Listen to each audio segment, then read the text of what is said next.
you'll see that now that we begin to actually look at the philosophers that we are going to study.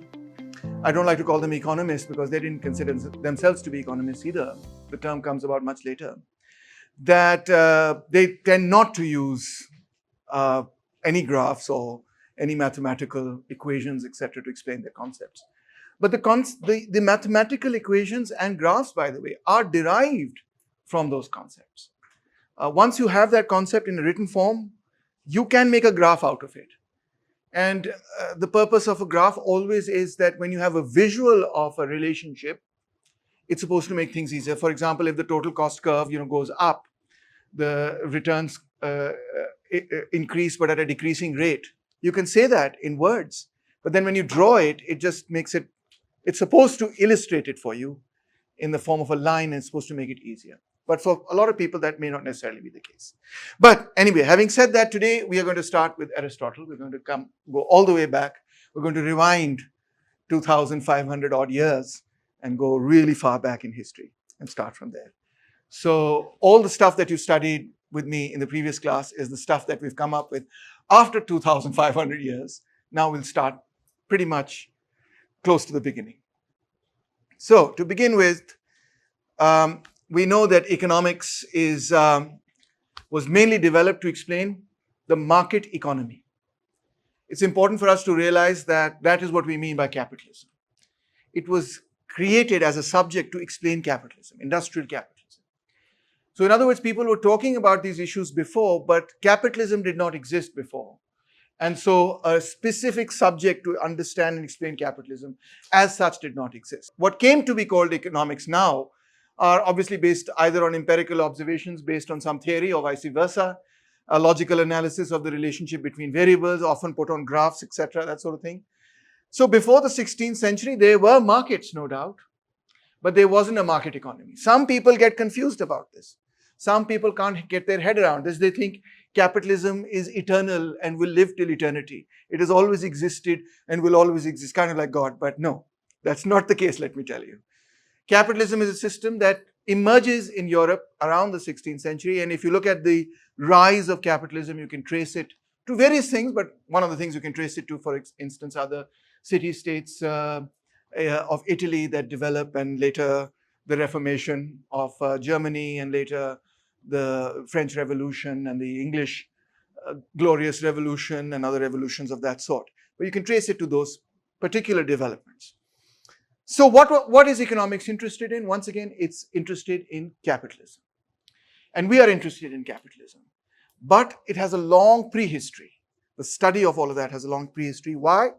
Because although a market economy is created only very recently in history, markets, though, have existed for a long time. Trade and commerce have existed for a long time.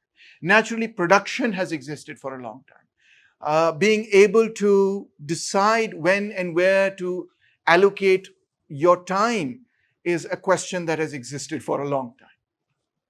So these kinds of things have existed for a long time, and that's why you had many, many discussions on them going into the ancient past.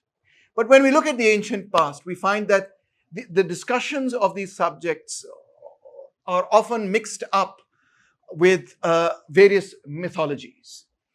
They are kind of like narratives of that are based on mythology. So while we've had discussions on trade, on value, on money, on production, and we've had them in ancient Sumeria, in Babylon, in Assyria, in Egypt, in Persia, etc., in ancient Israel, the Hittite Empire, etc., but they've often been kind of mixed up with discussions of religion.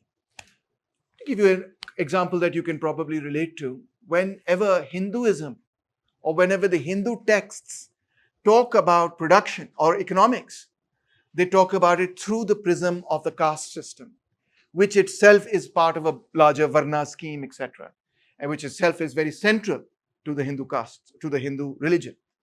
So you see how questions about production, etc., are often involve gods, spirits. And secondly, often these questions are subordinated to theology. That means theology in the broader sense. That could be ethics, morality, etc. In other words, the question is not so much what are we doing, how are we doing it, How effective is it?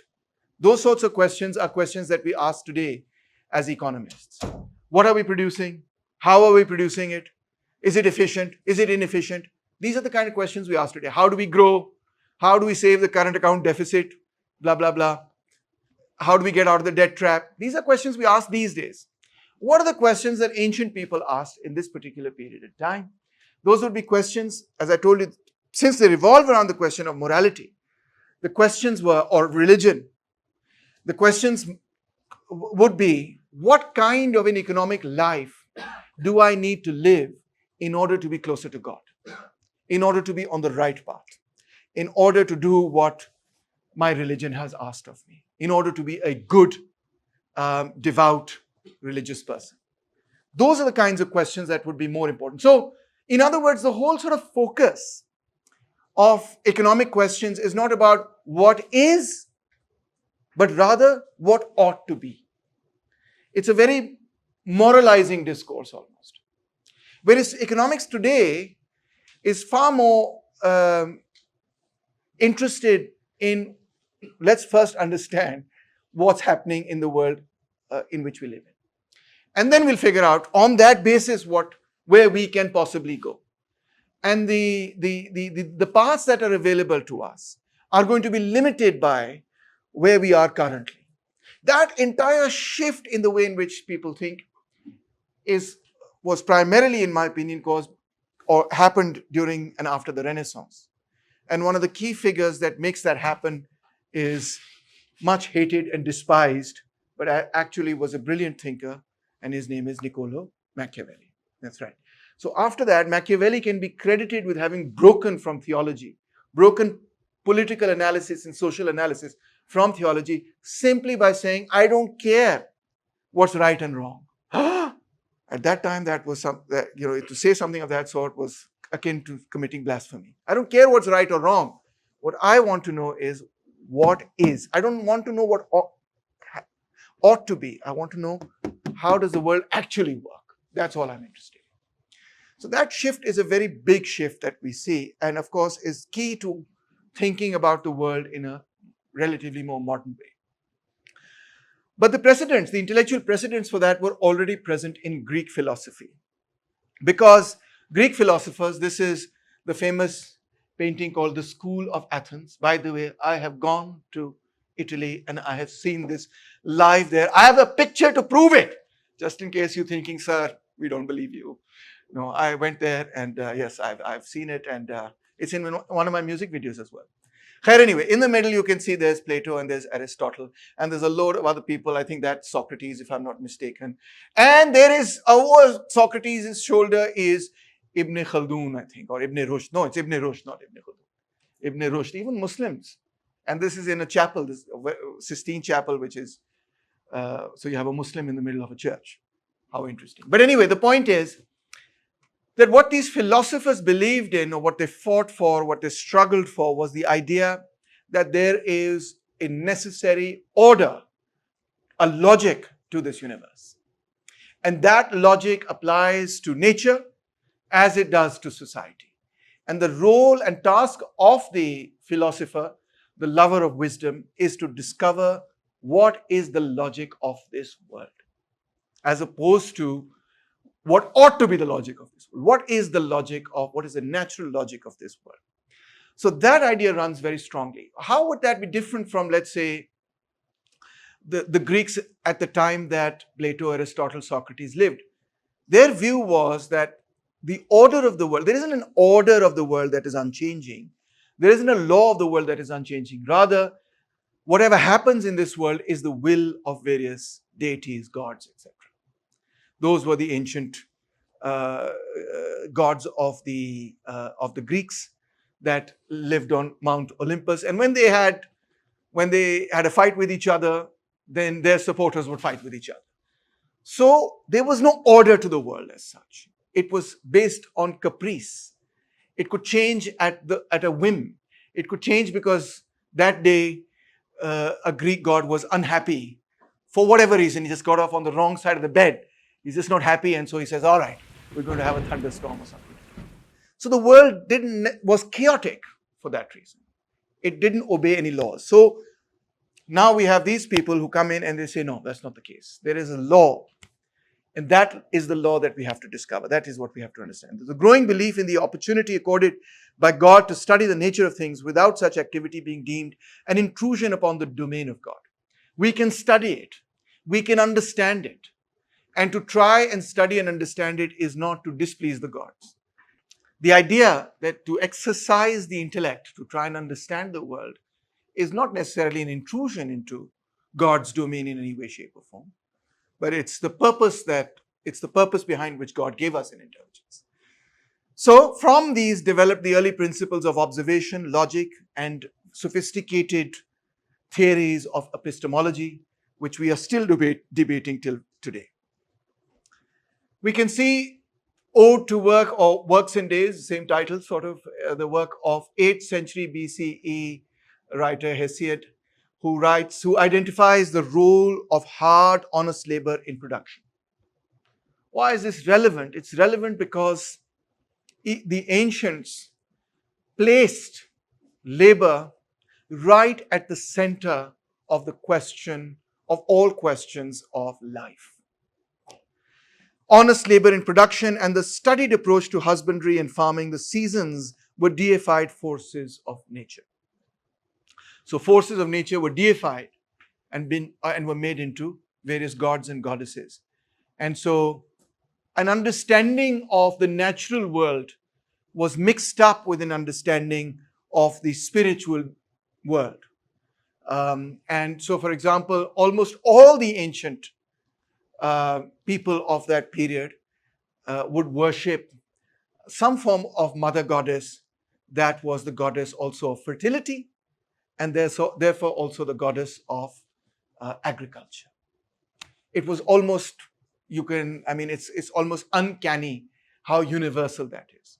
Of course, today, we don't think in that way. We understand weather cycles and this, that, and the other. We don't think there's a goddess who determines whether your kashtkari is going to be successful or not.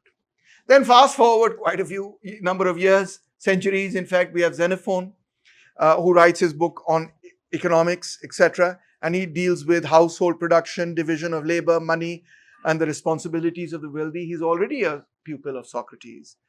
And his Revenue of Athens is a brilliant book which examines how the city can become more prosperous. Athens can become both more prosperous and government revenue can go up. Maybe we should send this to our finance minister. He'll learn a few things, perhaps. And then, of course, you have the two greats, Ustad and Shagird.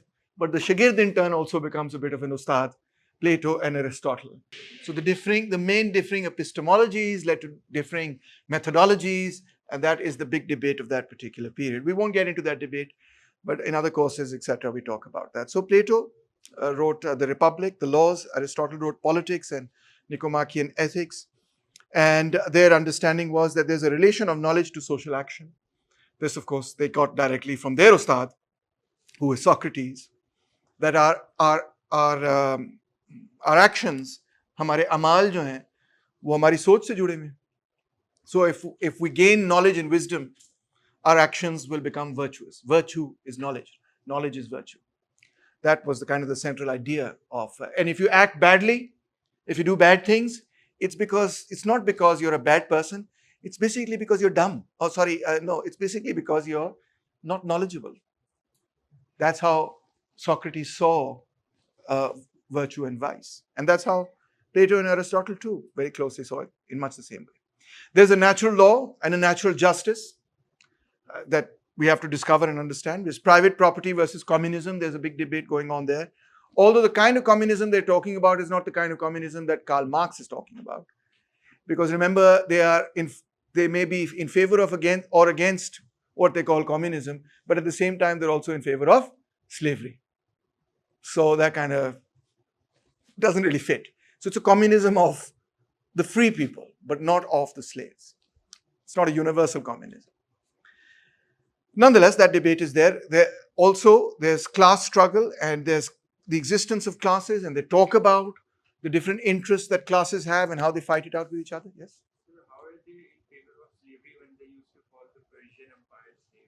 I know. You know, mankind has a unique capacity for being self-contradictory. You can yourself be the owners of slaves and say that slavery is a good thing, and then on the other hand say, oh, you're terrible for having slaves. We do that all the time. But part of the explanation can also be that the Greeks had slaves that were non-Greeks. So their view was that the Greeks must be free. We as Greeks are free. They were very ethnically minded in that way. And the non-Greeks are designed by nature to be slaves. So also there are debates on self-sufficiency and trade.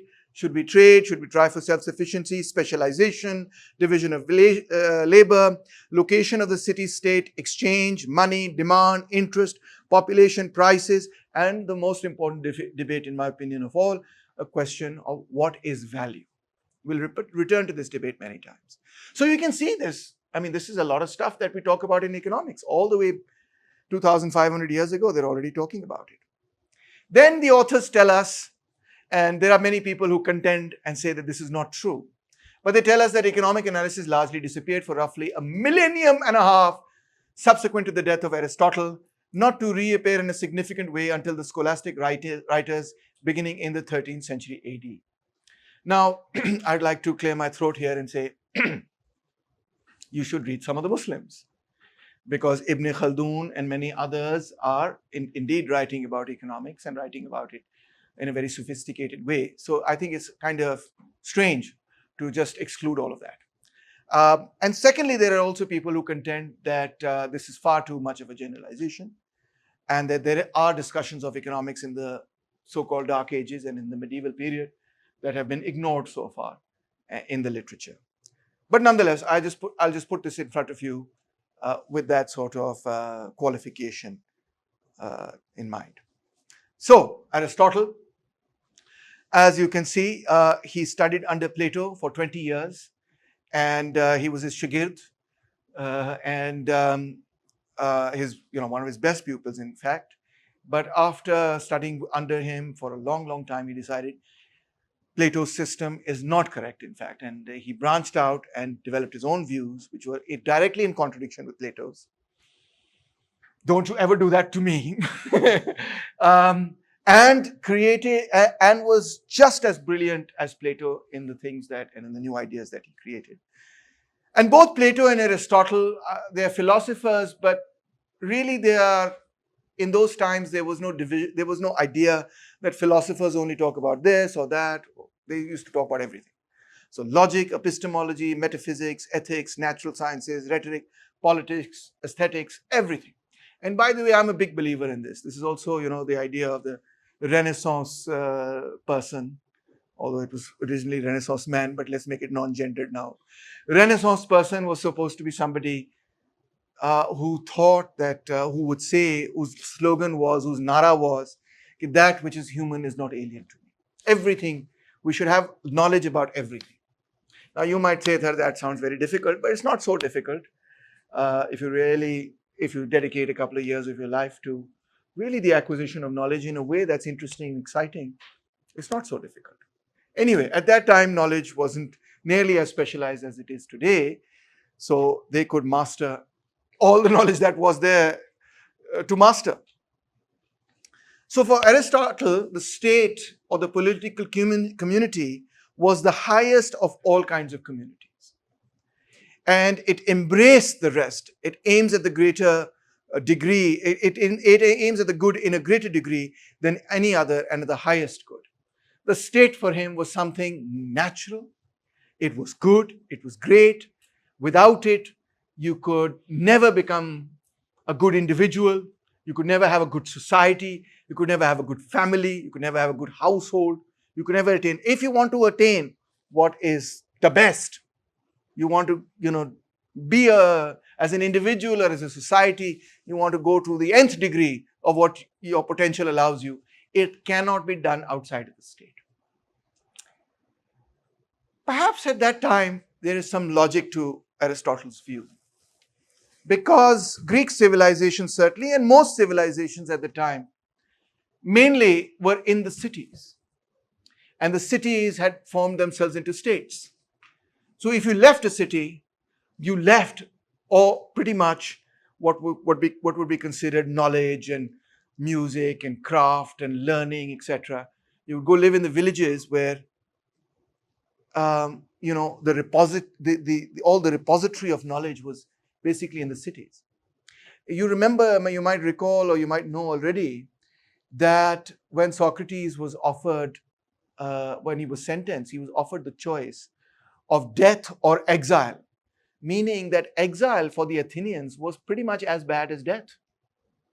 If today Imran Khan is offered the opportunity of exile or death, I'm sure he'd love to go to Germany or someplace. He'd say, okay, fine, I'll go there, no problem. But at that time, exile was like a death sentence. Is he talking about specifically the Greek state or any political community? Specifically the? Greek state or any? I think at this point he's not talking about any specific state as such, but he does have the Greek state in the back of his mind as something that embodies the principle he's talking about. But also in the time of Aristotle and Plato and Socrates, etc., the great states of their time included the Egyptian state, the Babylonian state, and these states also were mainly built. I mean, the states were around the cities. The countryside was very often not necessarily, it was part of the country, but it wasn't where the state was located. So the same pattern can be seen also in the Middle East as well as in North Africa. So that's why he could generalize. And of course, beyond that, they didn't have much knowledge of India or China, etc. So they couldn't say much else about it.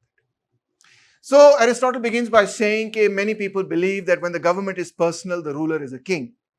When, according to the rules of the political science, the citizens rule and are ruled in turn, then he is called a statesman. In other words, the difference between a statesman and a king is that a statesman rules according to the rules, according to the rule of law.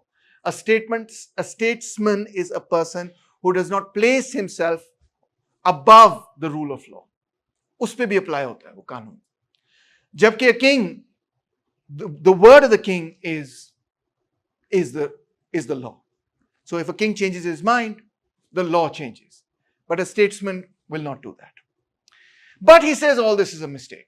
Yeah, I mean, this is not really how we should examine politics and these societies at all. In fact, Aristotle says what we need to do is, rather than to start from these kind of abstract concepts, we need to do a comparative study. We must look at the elements of which the state is composed. First, we have to break up the state and see how is a state made up, in order that we may see in what the different kinds of rule differ from one another. So we're going to break up the elements, and then we're going to compare all the different states that we have. As you know, he got his pupils to put together 158 different constitutions of 158 different city-states, etc. And then we're going to compare. So what are the elements that he's going to, he loves doing this. Every question that Aristotle addresses, he loves doing this. He loves taking the big thing and breaking up into a small thing and then building it back up, even if it's something as simple as ordering pizza.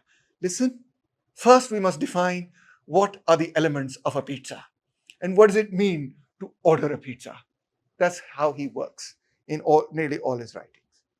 So what are the elements? Firstly, he says marriage, slavery, the village, and then the state. You can see they're building upwards. So marriage is the closest unit that we have in a bigger society. It's obviously when a man and a woman unite to create a family, have children, and so on and so forth. And second is slavery. You might be surprised to discover this, but he considers this to be a very necessary part of state and society, because the family for him cannot really survive without some form of slavery. And he says, for that which can foresee by the exercise of mind is by nature intended to be lord and master, and that which can with its body give effect to such foresight is a subject, and by nature a slave. Hence, master and slave have the same interest. So basically, those who are the thinkers become the masters, and those who are the doers become the slaves. In Pakistan, we often like to say, those who do, and those who can't teach. So now, but Aristotle thinks it's the other way around. The job of the thinker is obviously here much more important. If I conceive, that is what makes me the master. I don't have to do it. I just have to think it. Once I think it, I will tell you, my students, to do the work.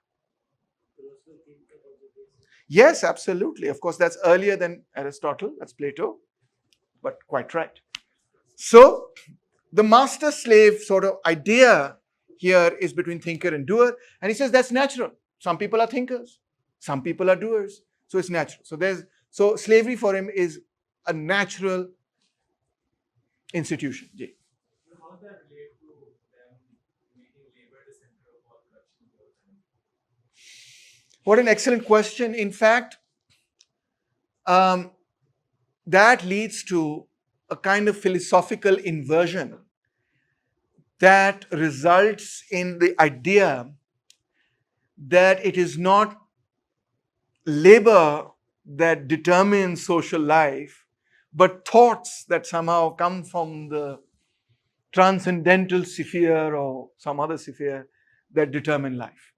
That is the social foundation of slavery, some would say, is exactly the reason for the epistemological clash between idealism and materialism, or the trend towards idealism in philosophy owes itself precisely to the social foundation of slavery. So, how does that work itself out? In the sense that the philosophers ascribe to their own side of the labor process, because labor requires both conception as well as obviously working with nature, but they attribute to their own in the division of labor, they attribute to their own work, the work as a philosopher, as a person of ideas, the entire credit almost for the project as a whole. Anyway, so what an excellent question. Thank you for that. Next is village. So the several families, a colony from the family composed of children and grandchildren and of course slaves who are said to be suckled with the same milk come together to create a village. And then several villages unite to form a state for the sake of the good life, because he obviously believes that's the purpose of a state. Whether a state fulfills that purpose or not is a separate thing, but that is the real purpose. But so conceptually, for Aristotle, the state is prior. So here he's breaking things up into family, slavery, village, and whatever. And you can almost sort of think of that as a chronological progression. You have a tendency of thinking of that as a chronological progression of how states must have developed. But now he reverses the entire order and he says, no, the state is actually prior. What does he mean by that? For Aristotle's peculiar methodology, everything can only be defined by the end to which it is going, the purpose to which it is built, the end product that it will create. Okay, that is called, what's the word for that? Teleology. Thank you so much. So Aristotle is a very teleological thinker. The end goal, so think of it in this way. I like to think of it in this way. You can see two, आपने हाथ में दो बीज पकड़े हैं, ठीक है, two seeds in your hand. And they look almost identical, right? How do you know which is a tree and which is a bush? You have to plant them. Once you plant them, they will grow, and they will grow to, when they come to their full size, what they're actually meant to be, then you are able to see, this is a tree and this is a bush. This is something else, this is something else. Okay? So that is the model he works with. To understand something, you have to understand its end product. Doesn't mean that the thing will reach its end product. Doesn't mean that the seed will become a tree. Maybe it won't become a tree because it will get wasted or something. But theoretically, intellectually, to identify something is to understand its end product. So you, aapka kya naam hai? Ayaz Ali. There is something at the end, you have a certain potential. It's over there somewhere. Okay? You have to get to that potential. That, what defines you, Ayaz, is not you today for Aristotle, but it is what you can become, what you were meant to become, or citrus paribus if things don't go wrong for you. That is what actually defines you. Every child is therefore almost indistinguishable from every other child in terms of intellect, in terms of personality, in terms of their knowledge, which is almost very little. But then you grow and become something, and that is what defines you. So you're taking a complex thing, you're breaking it down into its elements. But the elements themselves are part of a complex whole. It is the whole that defines the parts, not the parts that define the whole. The parts make up the whole, but conceptually the whole defines the parts and what role they play. So that's what he means when he says the state is prior. Yes. It's a teleological construction backwards. Yeah. Such an interesting thing you've taken. I'll make 2 points. Firstly, there's not much of a dialectic in Aristotle's examination of slavery. That dialectic comes later with Hegel, the master-slave dialectic. It's pretty much a static relationship as far as Aristotle is concerned. Secondly, can it be used to justify capitalism per se? Certainly, capitalism also stands on certain hierarchies where it ascribes to the entrepreneur certain qualities, etc. So that parallel can be drawn. But you will see as we read through the rest of Aristotle, or go through the rest of Aristotle, that there are points at which Aristotle really is kind of really not very capitalist. There are points at which he seems very capitalist, and there are points at which he says that are very strangely anti-capitalist. Okay, so let's just keep that, put a pin in that, note that down, and see how the argument unfolds and develops. So anyway, the state is by nature clearly prior to the family and to the individual, since the whole is of necessity prior to the part. The proof is the individual, when isolated, is not self-sufficing. The individual cannot be self-sufficient, and therefore he is like a part in relation to the whole. But he who is unable to live in society, or who has no need because he is sufficient for himself, must be either a beast or a god. He is no part of a state. So only a beast or a god can live outside of society, all alone on a mountain or someplace or something like that. But human beings, he's saying human beings need each other to live. And that is what makes up, that is how the state develops. So the individual in that sense, conceptually, is really always part of a larger organism. That is the sense in which he's saying the state is prior. Man, when perfected, is the best of animals, but when separated from law and justice, he is the worst of all. So he's certainly very anti-anarchist, as you can see over here. He's of the view that you can only achieve your perfection in a state, under the law. If there's no state, there's no law, you're going to become the worst. You're going to be terrible. Is slavery unjust? Aristotle is obviously aware, you can see from his writing, of the fact that many people consider slavery to be unjust. But you see, he says, nahi, it is fine, it is just.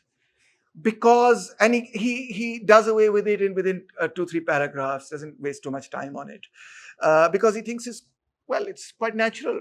Why should you really think it's not natural? Instruments are of various sorts. Some are living instruments, others are lifeless instruments. So this is a lifeless instrument. And a slave is an instrument with a voice, an instrument that also has life. But basically its role is to do work. Just like iska kaam hai ki isne projector ko on karna hai. इसकी जगह मैं भैंस को भी कह सकता हूँ कि खड़ा होकर प्रोजेक्टर ऑन करो, बात तो एक ही है, ठीक है ना? Slave is a living instrument, a possession, a property that is an instrument of action. It has to do the action that is conceived by the master. The master is the possessor of the slave. The master puts the instrument into action. And so the relationship of the master and the slave is the relationship of someone who conceives and the instrument that you set to action to do the work. Wealth. The art of household management is not, he says, identical with the art of getting wealth. So now 2 different things, households on the one side and creation of wealth creation. Wealth creation kind of like production, right? In the broader category. So he says the art of household management is not identical with the art of getting wealth. For the one uses the material which the other provides.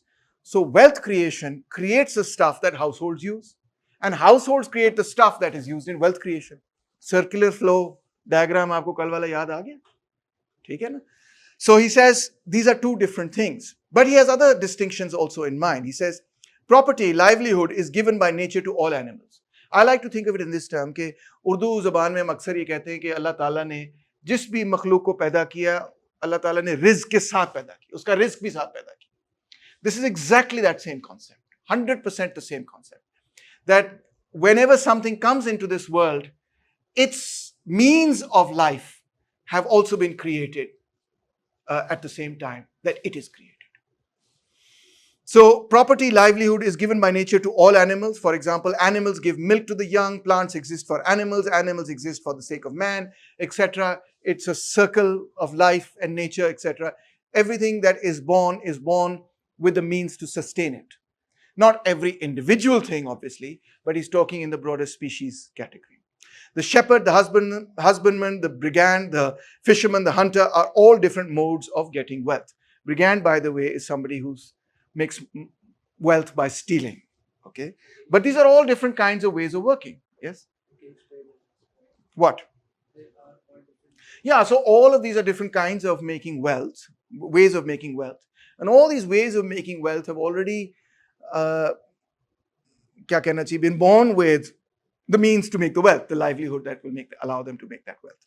So just as you have different animals, in the same way you have nature creates people with different qualities, attributes, capacities, and each kind of person with every different kind of capacity has been created by nature in such a way that they can sustain life. Okay, it's a strange idea. I understand it's a strange idea because today we are so used to the idea of scarcity and poverty and mass poverty, although these people are poorer than us, that we often think and in the Malthusian paradigm, we often think that there isn't enough food to go around. We're all starving, the world is coming to an end, that sort of thing, right? But that's not the case here at all. His concept of the world is that there's more than enough for everybody, at least to sustain life, not necessarily to lead a great life, but at least to live, there is more than enough. Of everything which we possess, there are two uses. Both belong to the thing as such, but not in the same manner. For one is the proper use, and the other the improper or secondary use of it. The purpose of a shoe is to wear it on the foot. Okay? Now, if I take my shoe and I carry it around my hand or something, that is the improper use of it. Oh, I have another use of this shoe. You don't want to find out what that is. But there is a proper use of the shoe and an improper use. The proper use is to put it on my feet. The point is, everything is made for a purpose. This is again a very teleological view. Very teleological view. In fact, plants are made to be eaten by animals. Animals are made to be eaten by us or to be used in the fields, etc., by us, etc. Everything is made for a purpose. Everything has a purpose. That's the end goal of that thing. And to use that thing for that purpose is the right use. Okay? Any questions on that? Yes. Whatever that more than one proper use is could probably be put into one category. For example, the purpose of a saw would be to cut.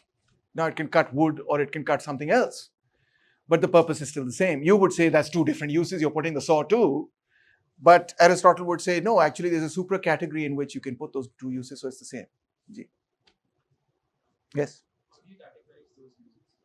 How do you categorize them? It's the purpose for which it was built. Like a chair is made for sitting. A desk is made for writing. Clothes are made for wearing. Whatever use, you can think of it in this way that whatever we make, human beings, when we produce things, we make them with an idea of how we're going to use them. Right? When we produce something, we make it with an idea of how we're going to use it. So Aristotle is just taking that idea and extending it to all of nature. Just as we make things that we know we're going to use a particular way for a certain purpose, nature also does the same. Is that idea correct? In my opinion, it's not correct. Okay, nature doesn't make things for any purpose. Sometimes it makes things for no purpose. Sometimes there's a purpose and it doesn't make those things that could have had a great purpose, right? So Aristotle's view today is not accepted.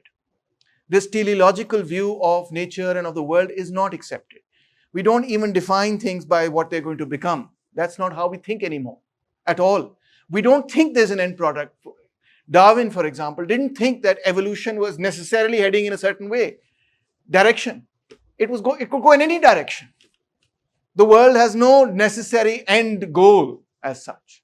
Nothing does. That's how we think today. Where the world goes is going to be determined by the choices you make. That's how we think today. Okay? So there's no purpose, there's no goal. Existentialism just destroyed that completely and said there's no purpose to life even. But anyway, you get the picture. But for Aristotle, everything has a purpose. He's just taking how you craft something and thinking nature also is crafting various things, and nature has crafted those things with a purpose in mind. Yes. Excellent. The purpose of the state is the perfection of man, to reach virtue. To create is the ideal state would mean that you would reach your full potential, and that for Aristotle is very Socratic on the one hand, knowledge and wisdom and all of those amazing things. That's the purpose of the state. Also, Aristotle will take various states that he examines and say, all right, let's look at the Pakistani state. What is the purpose that the Pakistani state has set for itself? एक तो है ना Aristotle's abstract conception of what the state is, ought to be for. दूसरा है what a society says it is built for. So he says some societies think that the ideal that they want to achieve is to make as much wealth as possible. Some societies are built because they think that their purpose, their aim, their end goal is that they want to conquer as many people as possible. Some societies are built in the way that they think that the goal is to become as knowledgeable as possible. That's kind of the republic, Plato's republic, etc., etc. For Aristotle, there's the golden mean between all these various things, etc. But you can categorize everything by the purpose that it sets itself. But the best purpose of the state is that good life, which is really well balanced. In that good life, how important is the economic space for Aristotle? Very important. I mean, obviously, it's one of the key things he's talking about. It's important. He is not going to place a grade on them. Politics is number one, and economics is number two, and then he's much more nuanced, more clever than that, I think. Yes. In the back? Well, I actually had Sartre in mind when I was saying that phrase. But by and large, I think most existentialists would agree with the idea. You know how Sartre says existence precedes essence and so on. So the essence of a thing, according to Aristotle, is that end goal. That's the essence. So Sartre is reversing that and saying existence precedes essence. That means you are born and then you give yourself a goal. You're not born with a purpose. You create your own purpose, right? And now that purpose could be religious, it could be non-religious, it could be secular, progressive, it could be whatever it is. That's not what existentialists are not saying this is the right purpose. But they're just saying you're going to create your own purpose. There is no one purpose for which you're created. So that is the sense in which I'm generalizing across existentialists and saying, I also believe that there is something to be said about the fact that, of course, we set our own goals as individually in terms of our life, and also in terms of as great collectives, as societies, as states, etc. We do set our own goals. But it's also not correct to say that we are free to set whatever goal we want to. We are already conditioned by circumstances, life, material conditions, everything around us. And Sartre would not disagree with me on this, by the way. We're already conditioned. The choices that are available to us are already deeply, deeply restricted and conditioned by our own histories and circumstances of our being. Okay, so aage chalte. So everything has a purpose. The same may be said of all possessions, for the art of exchange extends to all of them, and it arises at first from what is natural, from the circumstance that some have too little and others too much. So the same thing can be said of possessions. Possessions means all the things that we possess, that we have, all the tools, all the commodities, all the things that we use for our life, etc. It can be said about that. Everything has a trade, has a purpose. So, is he capitalist? He says, since everything has a purpose, the purpose of that thing is to be used in that particular way. He tells us, in fact, that trade is not natural. Barter, he says, is natural because its object is the satisfaction of wants. I have something that you want, you have something that I want, you take this, I take this. Then we start using the thing that we want. End of story. Okay? But as cities grew, trade developed. Trade led to the development of coins, because coins were obviously very important to trade. It became easy to trade. Barter, if you have two unequal commodities, how are you going to exchange them without money? Soon the object of trade becomes not to get what is useful, but to get more coin. So now the trader is not trading because he needs something. The trader is just trading because he wants to get more money. How can that be wealth, of which a man may have a great abundance and yet perish with hunger? So in Aristotle's time, it was still possible that you could accumulate a lot of coins. And yet, if there was a shortage of, if there was a famine or there was a shortage of agriculture, you could all die. So you could have, so Aristotle says this is a very strange kind of wealth. You think you're wealthy because you have all these coins, and yet you can starve to death. So it's not really wealth. A wealthy man, according to him, would never really be able to starve to death, should never really be able to starve to death, should have enough to live. Hence, trade is not a natural part of the art of getting wealth. Lo ji anti-capitalist aa gaya na aapka. It's not natural, he says. It's unnatural. The natural part is to use the thing for what its purpose is. Now, I'm buying the shoe now, not because I want to wear it. Why am I buying the shoe? Because I'm going to buy it cheap and then I'm going to sell it at an expensive rate. And what am I going to get from it? Coins, money, wealth. Well, not wealth according to Aristotle, because coins are not wealth according to him. Wealth according to Aristotle is to have food, is to have clothing, is to have shoes, is to have stuff that you can use. Coins you can't use. What are you going to do with them? You can only buy the things that you can use with the coins, and that's the thing you really need, not the coin itself. But the traders, they're not exchanging because they need something. They're exchanging because they want coins. That's unnatural, he says. And there is no limit on wealth getting in trade. So if you consider this to be wealth, a coin, there's no limit on the number of coins you can get. That can continue to advance. If I want food, I can get some food and then I'm happy. I've eaten my food. I don't necessarily need any more. अगर मैं और खरीद लूंगा वो खराब हो जाएगा. So मैं कहूँगा बस इतना बहुत है. मेरी ज़रूरत थी, मैंने ले ली, मैंने जूती खरीद ली बस. That's enough. But the art of wealth getting, which consists in household management, has a limit. The unlimited acquisition of wealth is not its business. Household, when it purchases something, when it buys something, its purpose for buying that thing is to use it. So it uses it, that thing is finished after it's completely used. That's it. That the transaction comes to an end there. The story is finished. But for the trader, that's just the beginning. You buy something in order to sell it, in order to buy something else, in order to sell that, in order to buy something else, in order to sell that. That cycle continues. This is accumulation without limit. That's why David Harvey talks about the limits of capital. Does capital have a limit? Accumulation is the end in one case, but there is a further end in the other.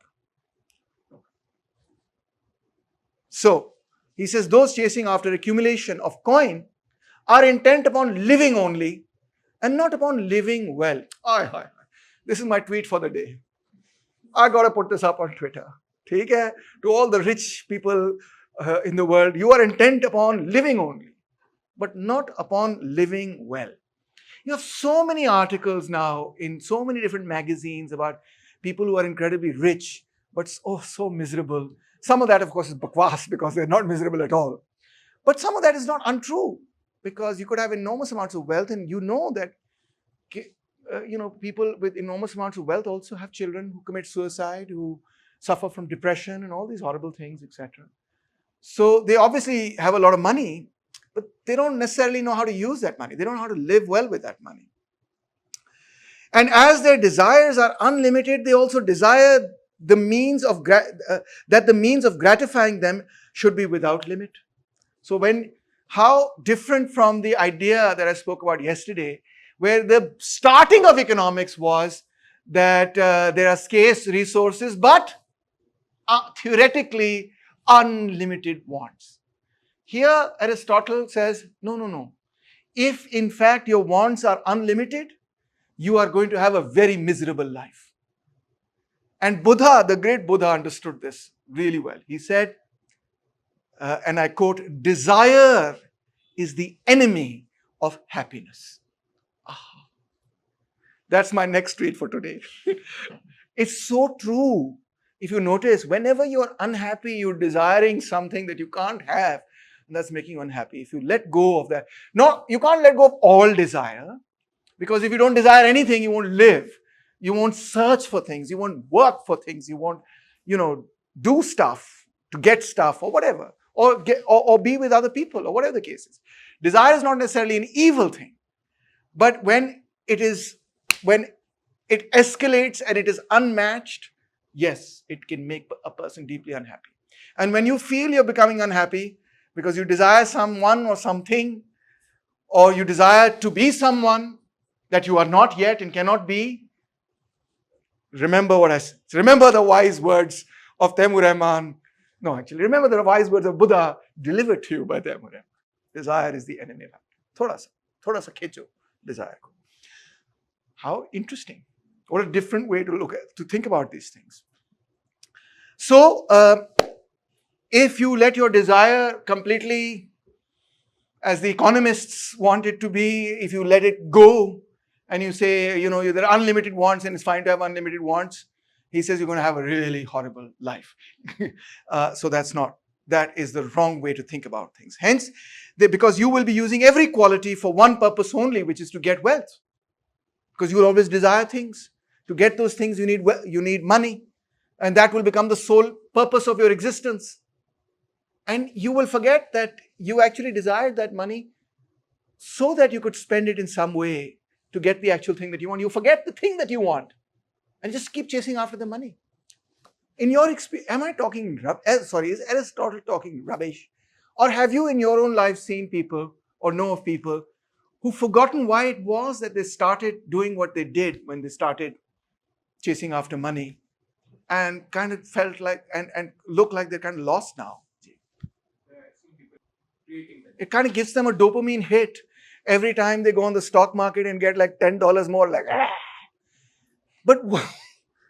but they're so focused on, you can become so focused on that, getting that money. That's the only thing that gives you that pleasure, instead of what was the purpose of getting that money was to take a nice holiday with your wife and spend time with your children, or, do whatever it is that you want to do. But people, that's not good living, is what Aristotle is saying. And yes, that can happen. Yes. Even if they're not bragging, I think that they really do become conditioned to that reward mechanism. And that can also be, according to Aristotle at least, deeply problematic. Why is it problematic? He says every quality that you have, you set it to only one goal, which is to make money. So if you have the quality of courage, what do you use it for? You use it to make wealth. The actual purpose of courage, he says, was not intended to make wealth, but to inspire confidence. Purpose of courage was to inspire confidence. Nelson Mandela had enormous courage and he inspired confidence. He didn't use that courage to rob other people and make money. That would be the wrong use of that quality.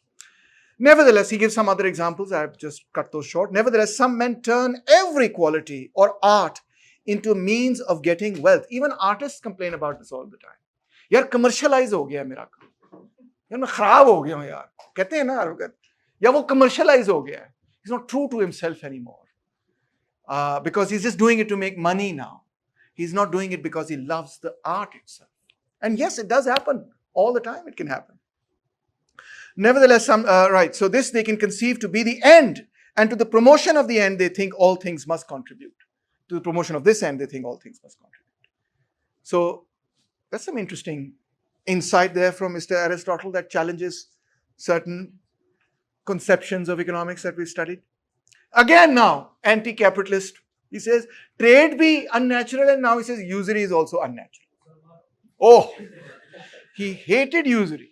By the way, pretty much everybody did back in that time. There are two sorts of wealth getting, as I have said. One is the part of a household management, the other is retail trade. हमने समझा दिया आपको.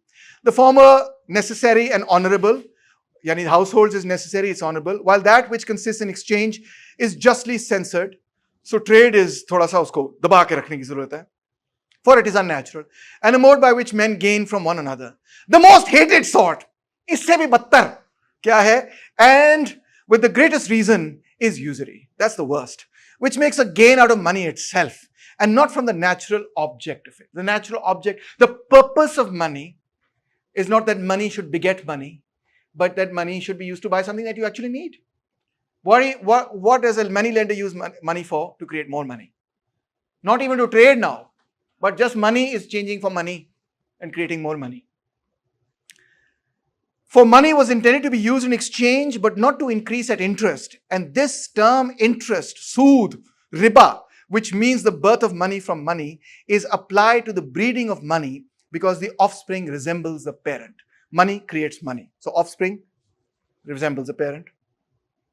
Wherefore, of all modes of getting wealth, this is the most unnatural. The role of the money lender in these ancient societies was, in fact, parasitic to economic production.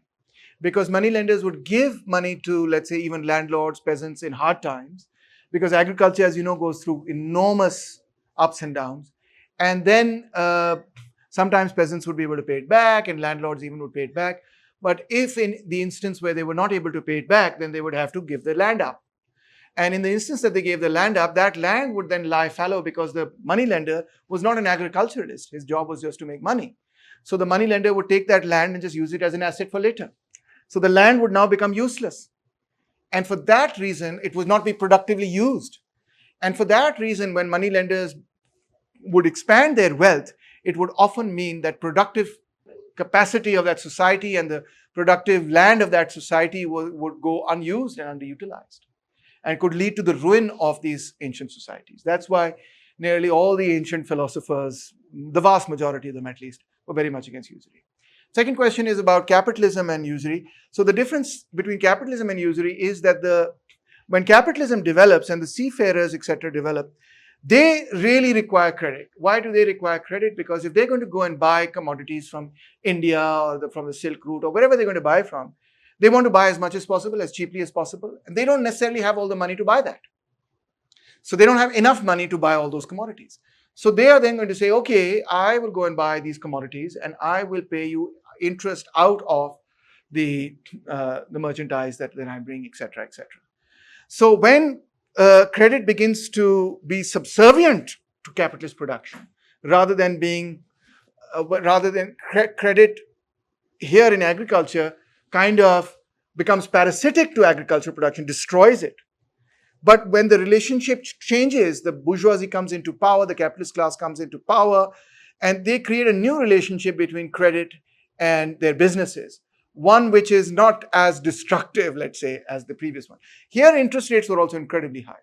Interest rates from banks, etc., are actually really significantly much lower. And also then the terms and conditions, etc., change. And in that way, credit begins to facilitate rather than to hamper production. And when credit begins to facilitate rather than hamper production, capitalists begin to argue that no, Jesus didn't mean this by it, he meant that by it. They found all kinds of loopholes to allow for it to happen. So then he begins to talk about division of labor. He talks about livestock and husbandry and exchange. He says exchange may be teen cheezein hain. There's commerce. There's the provision of in exchange and commerce, there's the provision of a ship, the conveyance of goods, the exposure for sale. Basically, do you have a ship?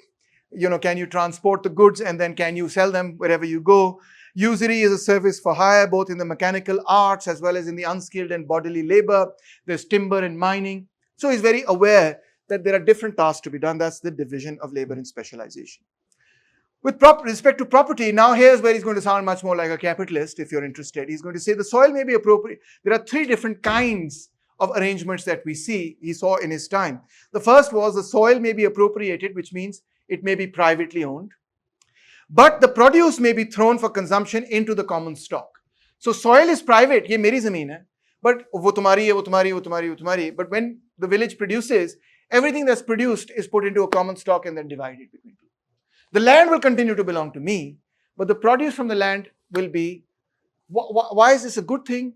It can be a very good thing for a society which is at a very low stage of economic development, where suddenly for any reason, one piece of land could be inundated with water, or crops could be destroyed by animals or pests or anything else, or there could be a weather change pattern, etc. People could be in a lot of trouble. You don't want half your village to be wiped out from starvation, because then your tribe will be smaller, and if your tribe is smaller, it's weaker, and if it's weaker, it will be conquered by other people.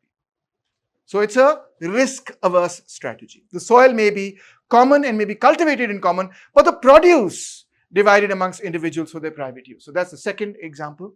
Soil doesn't belong to anybody, it belongs to everybody.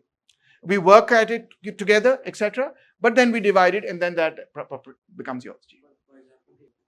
Most of the work anyway is other kind of work like cleaning the streets and that sort of thing. So it's not just for themselves that they're producing.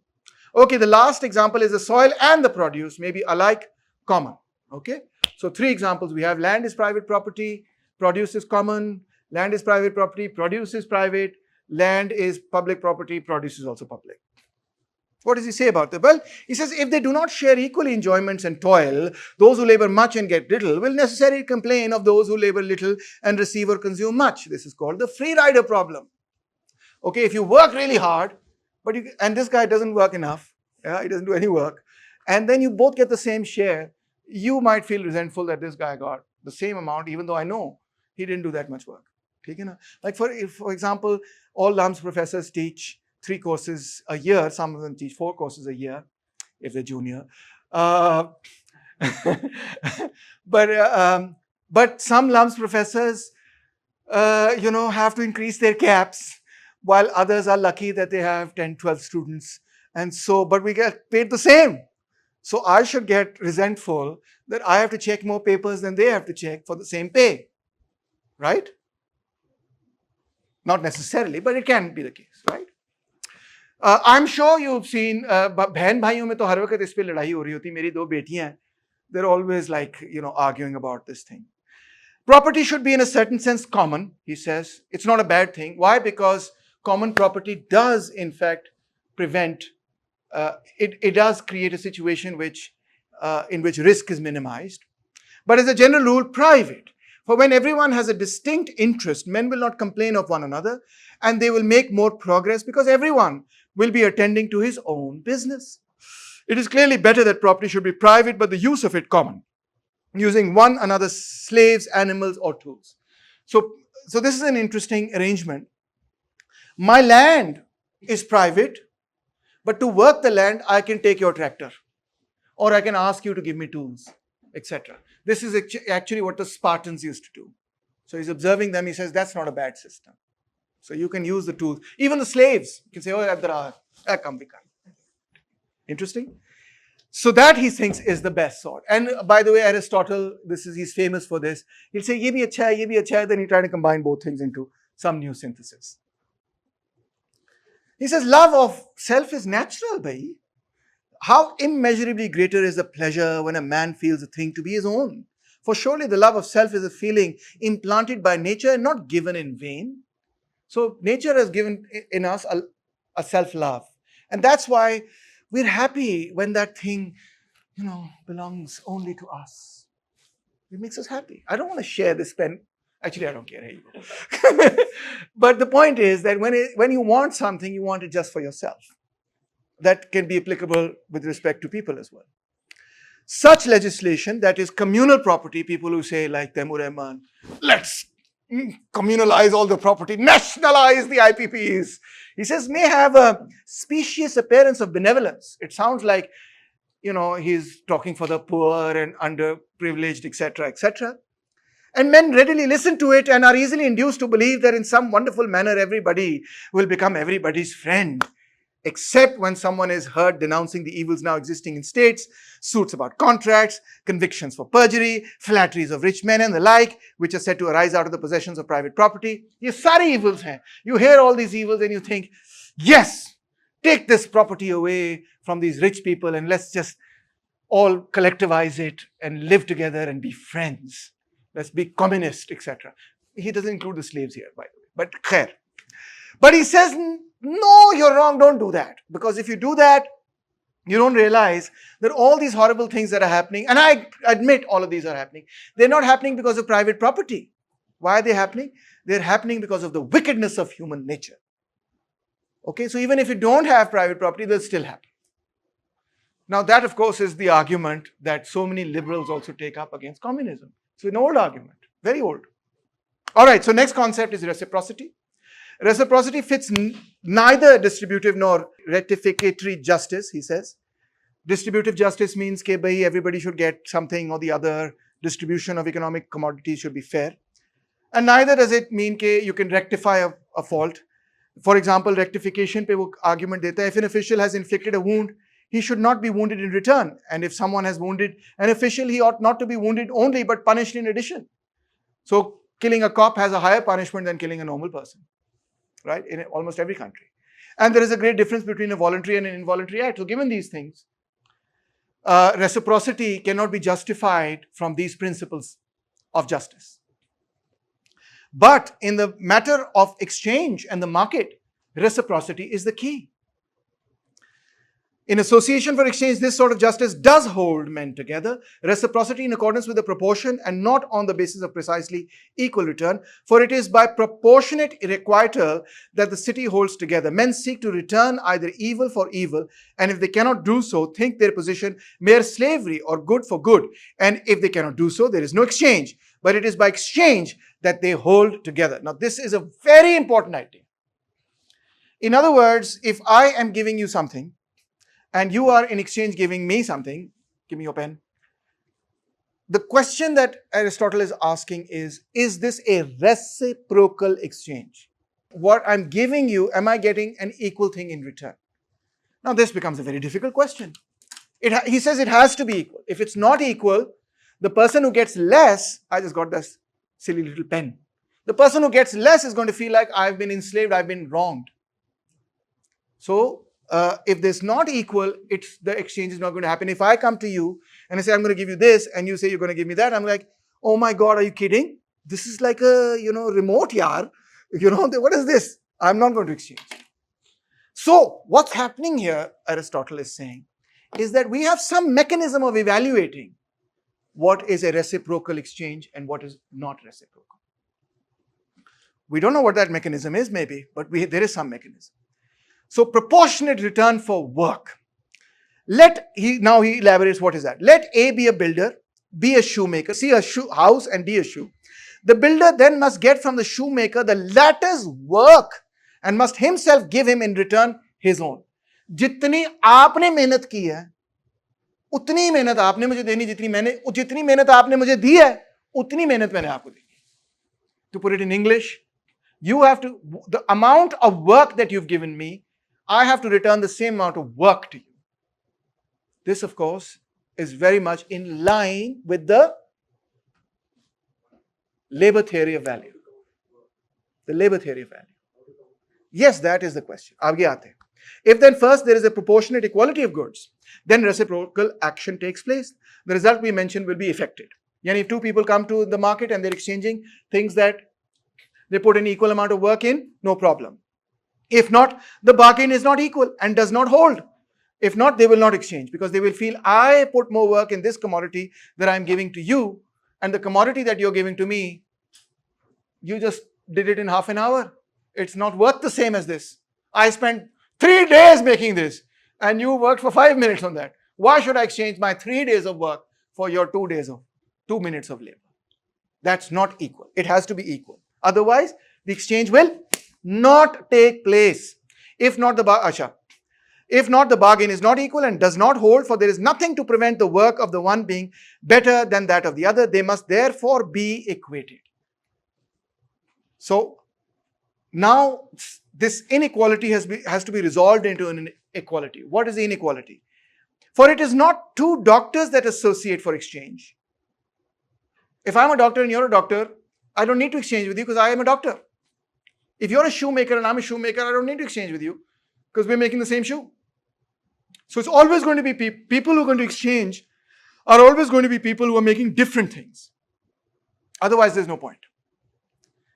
But a doctor and a farmer might exchange, or in general, people who are different and unequal. Here, what he means by unequal is not that one is rich and one is poor, but they're different. They're making different things. They're producing different commodities. Their work is different from each other in concrete terms. This is why all things that are exchanged must be somehow comparable. How do we compare those things? Unequal kinds of work. This guy is a mechanic or something. This guy is a doctor. Totally different kinds of work. How do we equate them? How do we determine कि इसका 1 घंटा इसके 2 घंटे हैं या इसके 2 घंटे इसके 6 घंटे हैं. How do we make that determination? That is the question. All goods must therefore be measured by some one thing, and that he calls work. But how do we equate that work? We don't fully know. Money doesn't exist by nature but by law. So there was a time when there was no money, and then the government made a law, there was money.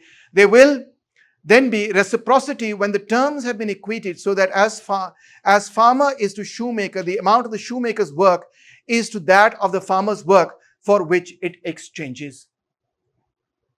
So money can play the role here of making sure that the exchange is equal. Because if you create pens and I create this, and I only require one pen, I don't want to buy two, and you only require one of these. Now, if you just go and exchange, that's unequal. So what is going to have to happen is that you're going to also have to give me some money. And that is going to allow me, that is why barter doesn't really work beyond a certain stage. And that is going to allow, then we will be equal. Because then I will take that extra money and buy the necessary things that will make sure that I get from you the equivalent of how much work I put into this. You're getting it? And that requires us to somehow or the other equate two different kinds of labor. If it had not been possible for reciprocity to be thus effected, there would have been no association of the parties. In other words, they would not exchange. Money makes all things commensurate. How is this effected? I already explained it. It's through money. Money then, acting as a measure, makes goods commensurate and equates them. When you take a commodity and you put it in terms of money, now it becomes possible for me to equate these two different things.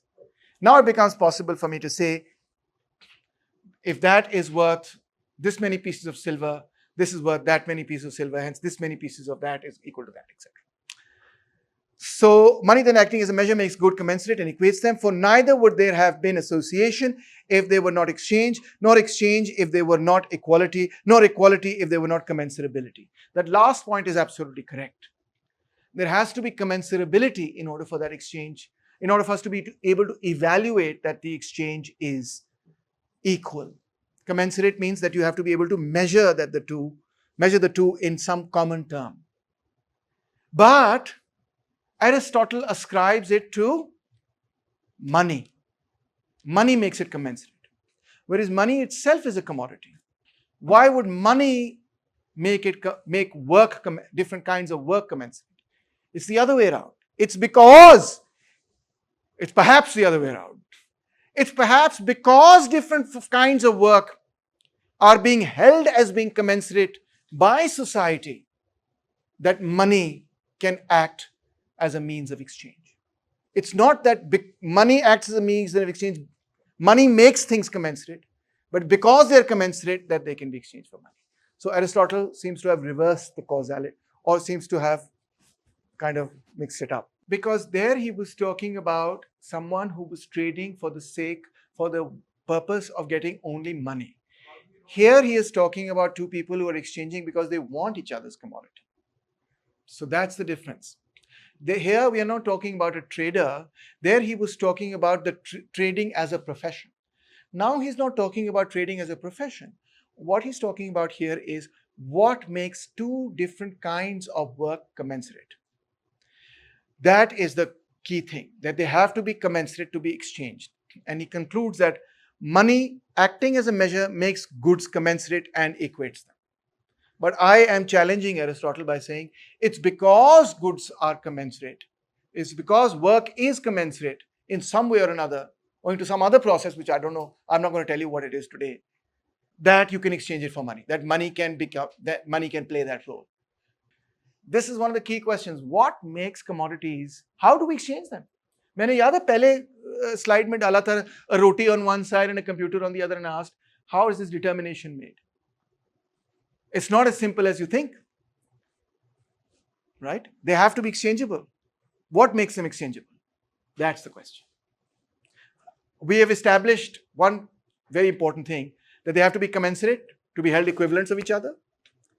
What makes them commensurate? According to Aristotle, money makes them commensurate. We're going to figure that out. But the other thing we have established is that if there's an unequal exchange, if I get more of your work in exchange for less of my work, then you won't agree to the bargain. I will agree to the bargain because I get more of his work than I give away my work. So the amount of work that's exchanged has to be equal. We've also established that. Finally, that's it. That's the end of the lecture for today.